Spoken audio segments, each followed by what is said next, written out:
সংসার করছে শক্তিহীন সংসার কোনোভাবেই সম্ভব নয়। সংসার করতে শক্তির প্রয়োজন হয়। তাই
Thank you.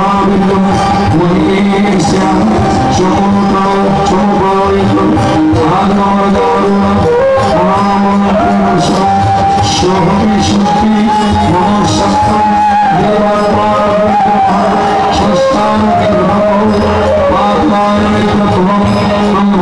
शक्ति निविक्तता दृश्या क्रोधशान्वितः शीते प्रचारस्त्रं नमस्त्रं सिंह समद्भक्ता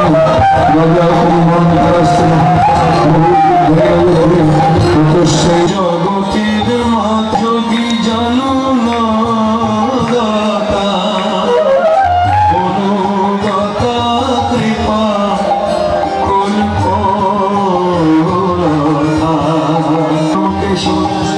उद्वश्येन देवा शिलावृक्षाणि हर्षन् ब्रह्ममणितनो कलोकलानिपातितः देवी क्रुद्धा गदपातो शुश्रुणाम च ते नमः त्रिभिन्नाम च त्रिविधो लोकजागरमहेश्वरी बिडालस्यास्यागाय पतयम्बुयशीलः दुर्दश दुर्मुखमुष्य शरीरोऽपि यतस्करम् एवं हस्तिजानतु शरदति महाशरं मनीषेण स्वरूपेण दाशयातवयं कंसिनं तुण्डमहारेण अर्गति निश्चयं परारति ललोगोत्रदानरस्यं सिंहादिदानमपि वेदो किञ्चिदप्रभां नदीनवक्तानमस्मन् दुष्परं पारपुर्यात्मानि प्रत्यानि सुरक्षः निपात्य प्रमता नित्यं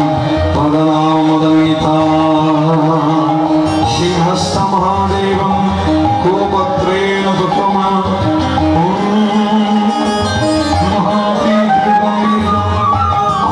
महापीठगम्भीरखुरश्रवण्यमोहितः शृङ्ग पर्वत्यानां शिवेशानाधवान् ॐ वेगो वृद्धान् मोहितश्यामवीर्यं विलम्बोलितश्रमवीर्यं प्रबन्धन्ति समान्धवः ॐ भूतमृति आत्मानं गर्भं खण्डखण्डतदर्भकं शशालेन समशत्रु विराशिनभवद्वै इति क्रोधसमानद्धं मां भिन्नन्ति समानं दृष्टिनतमश्चण्डिका क्रोधदत्तानि विमाल्डा शाकित्रं दृश्यं हि पश्यं तद्बन्धनमहाशनं दृश्यानमहास्वरूपं प्रणीनतं मन्दसमागमं यतो विश्ववृत्यं यदयत्तानमशः सिंहान्तं पुरुषं खड्गपादनदृश्यं ततो एवं गुणपुरुषं देवी विस्तारब्रह्ममयि तत पर्वं सिद्ध्यं ततो योगसैन्यसमर्दर्शं कारेण महासिद्धं तां च कर्जं जिगिदानमः कर्जं तमदेवी हरिहरिपादतयात्मनं दुःखदोयिनो हारिणी चैतन्यकारिणी অন্য কিছু চাই না বিনা চরণ দুখানি দুঃখ দৈন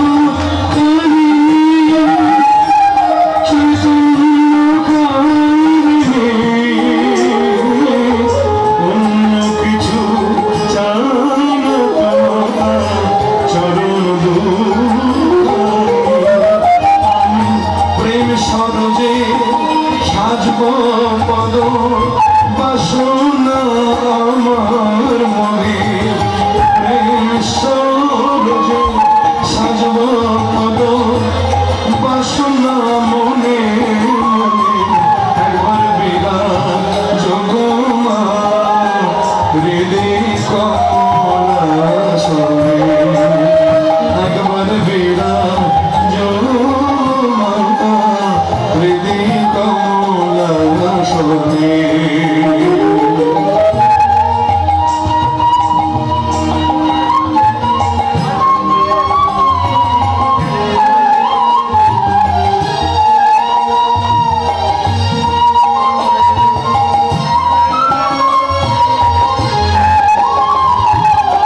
দেখুন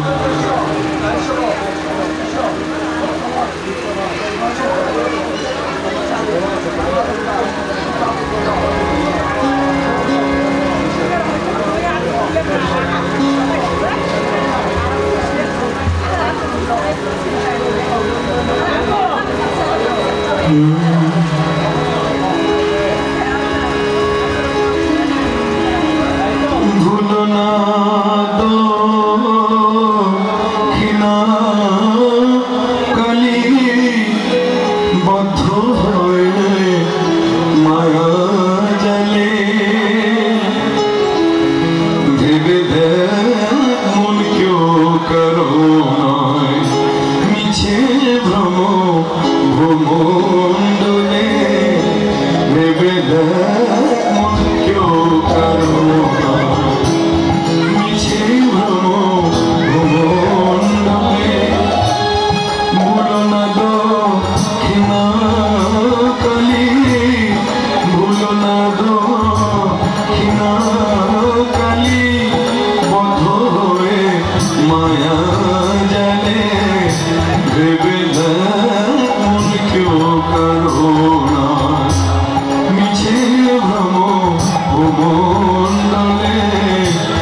ভেবে মন কেউ কাঁদো না।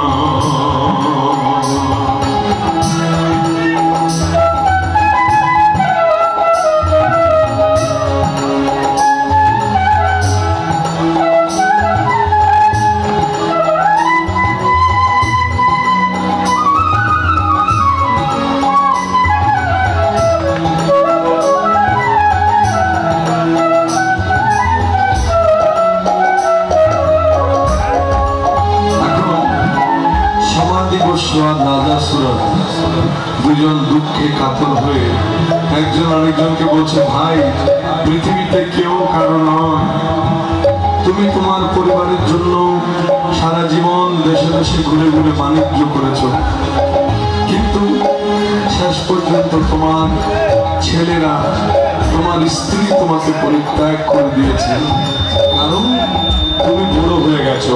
তাই পদকর্তা বলছেন,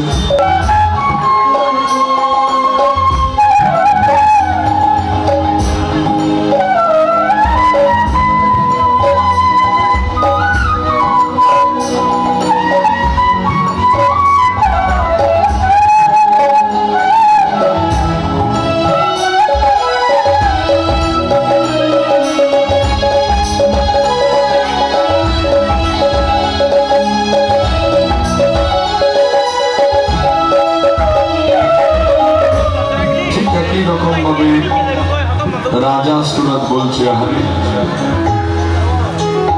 কত দুঃখ কষ্ট করে জন্ম জন্মান্তরে সাধনা করে মানুষ হয়েছি, মানুষ হয়ে পরিবার পরিজনের জন্য খাটতে খাটতে জীবন শেষ হয়ে গেছে, এখন সেই পরিবার আমাদেরকে পরিত্যাগ করে দিয়েছে। তাই মনে দুঃখে ঘুরতে ঘুরতে আমরা দুজনে আজকে বনের মধ্যে আমাদের বাস হলো। এই পৃথিবীকে ভালোবেসে আর কি হলো, নিজের স্ত্রী পুত্র ভাই বন্ধু কেউ যে কারো নয়। তাই পদকর্তা ভজনের মধ্যে বলছেন,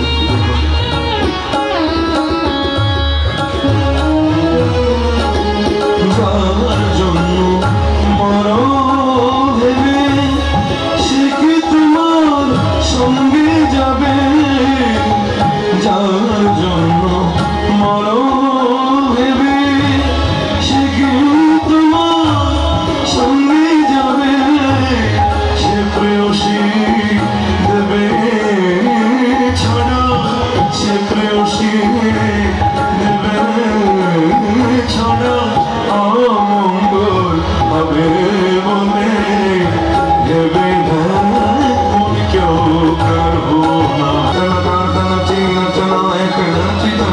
সুরান রাধে জয় জয় শাশুরা মঙ্গলে প্রেম কপার দিনী শৈল সুতে, জয় জয় হে শাশুরা মঙ্গলে প্রেম কপার দিনী শৈল সুতে, সুমন সুমন সুমন সুমন সুমনোহর কান্ডে সিধর জমি রজনী রজনী রজনী রজনী রজনী চলবে প্রমর প্রমর প্রমর প্রমর প্রমরাধিপতি, জয় জয় হে মাই শাশুরা মঙ্গলে প্রেম কপার দিনী শৈল সুতে, গল গল সদ গল সিন্ধু দেব সিন্ধুতে গুণ রঙ্গ ভুবন,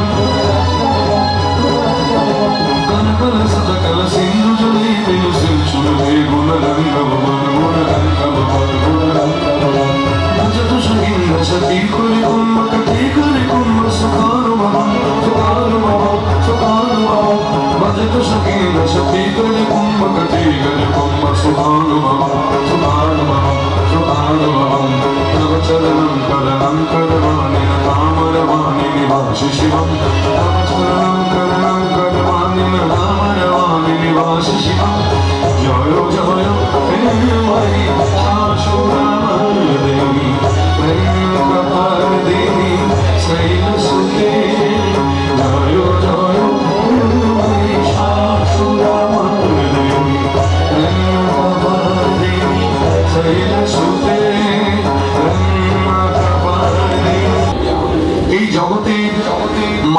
থেকে যদি মুক্ত হতে চান তাহলে একমাত্র তার পূজা এবং তার আরাধনাই একমাত্র মুক্তির পথ। তাই মেধস্মুনি বলেছিল, হে রাজন, হে সমাধি বস্য এবং রাজা সুরা, তোমরা জানো না এই পৃথিবীতে কেউই মহামায়া থেকে মুক্ত হতে পারে না, মায়া নিদ্রা থেকে মুক্ত হতে পারে না। যেমন ভগবান বিষ্ণু কিন্তু যোগ নিদ্রা থেকে মুক্ত হতে পারেনি। সৃষ্টির আদিকালে ভগবান বিষ্ণু যখন যোগ নিদ্রায় শায়িত, তখন ভগবান বিষ্ণুর নাভি পদ্ম থেকে জন্ম নিয়েছিল ভাবি গল্পের সৃষ্টি বিধাতা প্রজাপতি ব্রহ্মা। প্রজাপতি ব্রহ্মা যখন সৃষ্টি হয়েছিল তখন ভগবান বিষ্ণুর কান থেকে দুজন অসুরের সৃষ্টি হয়েছিল। একজন অসুরের নাম ছিল মধু, আর একজন অসুরের নাম ছিল কৈটব। আপনি যে মাটির উপর দাঁড়িয়ে আছেন এটাই হচ্ছে তাদের শরীর, মধু আর কৈটবের শরীর। সৃষ্টির আদিকালে মধু আর কৈটব ভগবান বিষ্ণুর কান থেকে সৃষ্টি হয়ে তারা প্রজাপতি ব্রহ্মাকে আক্রমণ করতে শুরু করলো, কারণ তাদের সামনে একমাত্র প্রজাপতি ব্রহ্মাই ছিল। এখন যেই ব্রহ্মাকে মারতে গেল, ব্রহ্মা তাড়াতাড়ি ভয় পেয়ে বিষ্ণুকে আহ্বান করতে লাগলো, বন্দে বিষ্ণু ভবভয়হরণম সর্বলোকৈকনাথম ত্রাহি মাম বিষ্ণু ত্রাহি মাম বিষ্ণু ত্রাহি মাম। হে বিষ্ণুদেব, ত্রাণ করো, উদ্ধার করো। মধু আর কৈটব আমার অস্তিত্ব বিনাশে উদ্যত হয়েছে, আমাকে রক্ষা করো প্রভু। কিন্তু ভগবান বিষ্ণু যোগ নিদ্রায় শায়িত, ঘুমিয়ে আছেন। এমত অবস্থায় কোন উপায়ান্তর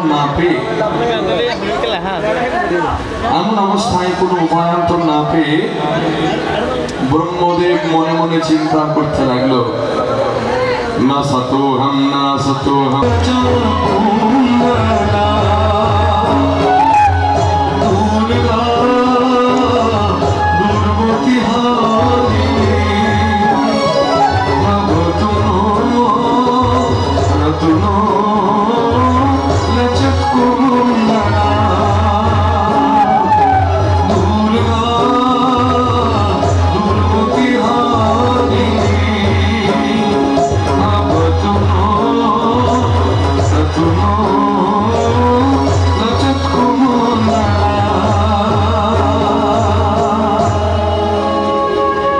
ব্রহ্মা মহামায়ার আহ্বান করল। তখন মহামায়া চতুর্ভুজা রূপে দর্শন দিলেন এবং জিজ্ঞাসা করলেন, হে ব্রহ্মদেব, তুমি কি কারণে আমাকে আহ্বান করেছ? তখন ব্রহ্মদেব বলল, হে প্রভু, হে মাতা জগদম্বা, ভগবান বিষ্ণুর নাভি কমল থেকে আমি সৃষ্টি হয়েছি। ভগবান বিষ্ণুর কর্ণ থেকে মধু আর কৈটবের সৃষ্টি হয়েছে। সেই মধু আর কৈটব অসুর আমাকে বধ করার জন্য আমার দিকে ধেয়ে আসছে। দেখো প্রভু, আমাকে উদ্ধার করো, আমাকে রক্ষা করো। তখন মহামায়া হেসে বললেন, হে ব্রহ্মদেব, সৃষ্টি স্থিতি প্রলয় আমি বিভক্ত করে দিয়েছি। সৃষ্টির কার্য আমি তোমাকে অর্পণ করেছি, স্থিতি অর্থাৎ পালনের কার্য আমি প্রদান করেছি বিষ্ণুকে, এবং সংহারের কার্য আমি অর্পণ করে দিয়েছি শিবকে। এখানে আমার কিছু করার নেই। তখন বলছে, মা তাহলে কি করব? এই মধু আর কৈটবের হাত থেকে আমাদেরকে কে বাঁচাবে? বলছে, ভগবান বিষ্ণুই বাঁচাবে। আমি ভগবান বিষ্ণুর যোগ নিদ্রা ভঙ্গ করছি আমার প্রভাবে। তখন ভগবান বিষ্ণুর যোগ নিদ্রা ভঙ্গ কল্পে মহামায়ার আশীর্বাদে ভগবান বিষ্ণু পদ্মনাভে শায়িত অবস্থা থেকে চোখ খুলে দেখতে পেল তার সম্মুখে বিরাট শরীর সম্পন্ন মধু আর কৈটব দাঁড়িয়ে আছে, আর তারা অট্টহাসিতে হাসতে শুরু করলো। এই অবস্থা দেখে ভগবান বিষ্ণু তাড়াতাড়ি মধু আর কৈটবকে মারতে গেল, কিন্তু যত মারে তত আবার বেঁচে ওঠে। যত মধু আর কৈটবকে মারতে যায় তত মধু কৈটব আবার জেগে ওঠে। মধু কৈটবকে বধ করতে পারছে না ভগবান বিষ্ণু। তার কারণ কি জানেন? ভগবান বিষ্ণুর থেকে যারা সৃষ্টি হয় তাদের মৃত্যু হয় না। যেমন আমাদের মৃত্যু হয় না, আমাদের শরীর নষ্ট হয়, কিন্তু আত্মার মৃত্যু নাই। আমরা পরমাত্মার অংশ। ঠিক তেমনি একটা নতুন কাপড়, যেমন গতকালকে রাত্রে যারা আমাদেরকে দেখেছেন, ধলঘাট ক্যাম্পে অনুষ্ঠান ছিল, সেখানে দেখেছেন কি কালো পাঞ্জাবিতে আমরা মায়ের বন্দনা করছি। আজকে আবার ছাই কালার, ভস্য কালার পাঞ্জাবি পরেছি। এটা কি পোশাক পরিবর্তন করেছি, কিন্তু আমি অলোক দেবনাথ ঠিকই আছি। গলাটা হয়তো একটু বসে গেছে, কিন্তু অলোক দেবনাথ ঠিকই আছে। ছবিতে যে আমি সে। এখন কথা হচ্ছে কি ভগবান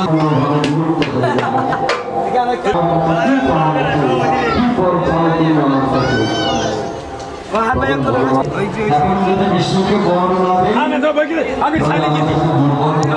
তুমি আমাদের বধ করতে পারো, কিন্তু আমাদের কোথাও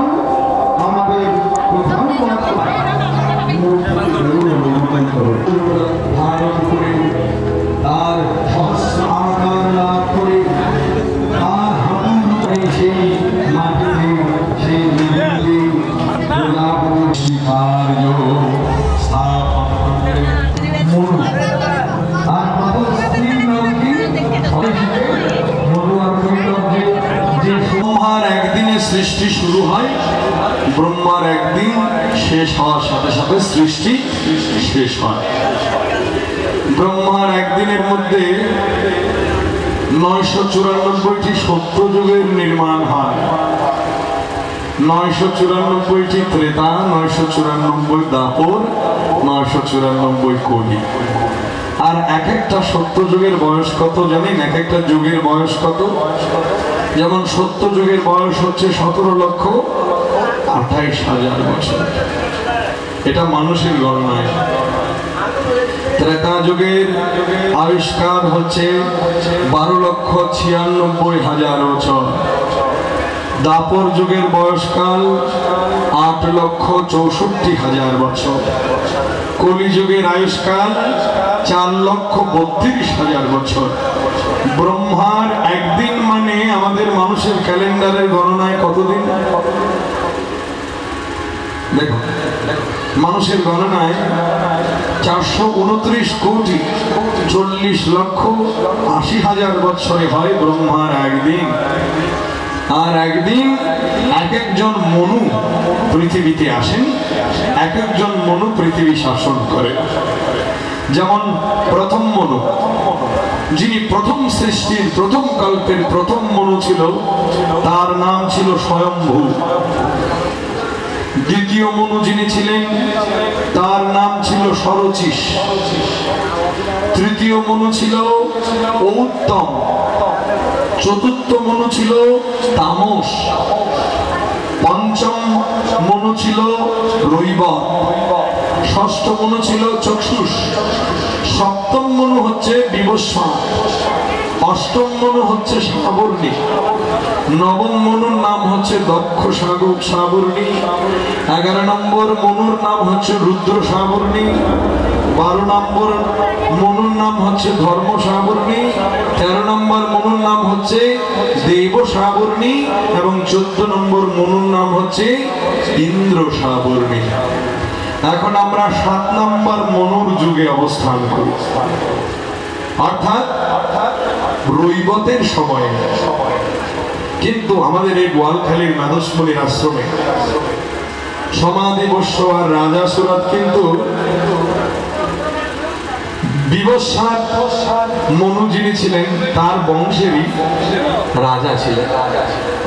তো তাদেরকে যখন বলা হলো সৃষ্টির আদিকাল থেকে শুরু করে অন্ত পর্যন্ত মহামায়ার আরাধনা ছাড়া কেউই শক্তি, স্থিতি, শান্তি, মুক্তি, মুখ্য কোনোটাই লাভ করতে পারে না, তখন প্রথম দুর্গা পূজা করেছিল আমাদের বোয়ালখালীর মেধসমণির আশ্রমে রাজা সুরত আর সমাধি বস্য।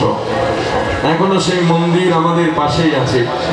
ইন্ডিয়া থেকে মানুষ ঘুরতে আসে মেধসমণির আশ্রমে, কিন্তু এখানে কজন মানুষ মেধসমণির আশ্রমে গেছেন আমার ঠিক জানা নেই। সেখান থেকেই এই যে চণ্ডীর প্রথম অধ্যায় পাঠ করা হলো, প্রথম অধ্যায়ের প্রথমেই উল্লেখ করা হয়েছে মেধসমণির আশ্রমের ব্যাপারে, এবং এখান থেকেই যে দেবী পূজার শুভারম্ভ। এবং অষ্টম মনু যিনি, অষ্টম মনুর নাম হচ্ছে সাবর্ণী। এই অষ্টম মনু কে জানেন? রাজা সুরত। কেন? কারণ তিনি দুর্গা পূজা করেছিলেন। দুর্গা পূজার মধ্যে অনন্ত শক্তি। দুর্গা পূজা করে মনু হওয়ার যোগ্যতা লাভ করা যায়, সৃষ্টির আদি মানব হওয়ার যোগ্যতা লাভ করা যায়। তাই আগেকার দিনে রাজা মহারাজারা, জমিদারগণ দুর্গা পূজার আয়োজন করতেন। অহংকারকেও বলে দিতেন, সাত্ত্বিকভাবে দেবী দুর্গার আগমনীতে জগৎ শান্ত, তৃপ্ত, পরিপূর্ণ হয়ে উঠত। তাই মহামায়া সনাতনী শারদের এই মহালগ্নে রাবণ বধের সংকল্প করে দেবী দুর্গার অকাল বোধন করেছিল রামচন্দ্র। সেই তখন থেকে আমরা প্রতি বছর দেবী দুর্গার অকাল বোধন করে থাকি। আজকেও আমরা অকাল বোধনের নবমীতে অবস্থান করছি। অন্যান্য যারা সম্প্রদায় আছে তারা মহালয়া থেকে শুরু করে নবরাত্রি পর্যন্ত 9 দিন মাকে আরাধনা করে। আমরা তো ষষ্ঠী থেকে শুরু করি নাকি? কিন্তু তামিলনাড়ুতে গেলে দেখবেন 9 দিন মায়ের ব্রত করা হচ্ছে। আমাদের এখানে তো ব্রত করা হয় না, নতুন শাড়ি পরে খালি ঘোরা হয়, প্যান্ডেলে প্যান্ডেলে ঘুরবো, আনন্দ করব, ব্রত কেউ করি না। কিন্তু অন্যান্য যেমন মুম্বাই, চেন্নাই, ওখানে নবরাত্রির ব্রত করা হয়। এই নবরাত্রির ব্রত মানে 9 দিন এমন একটা সময়, যে সময়ে আপনি আপনার শরীরকে আবার প্রাণবন্ত করে তুলতে পারবেন। সেটা সংযমের মাধ্যমে, দেবীর প্রতি আত্মসমর্পণের মাধ্যমে। কারণ চিন্ময়ী মাতা মৃন্ময়ী হয়ে তিনি ঘরায় উপস্থিত থাকেন। আর সে সময় যারা মহামায়ার বন্দনায় রত থাকে, সর্বাবস্থায় মহামায়ার প্রতি আত্মসমর্পণ করে থাকে।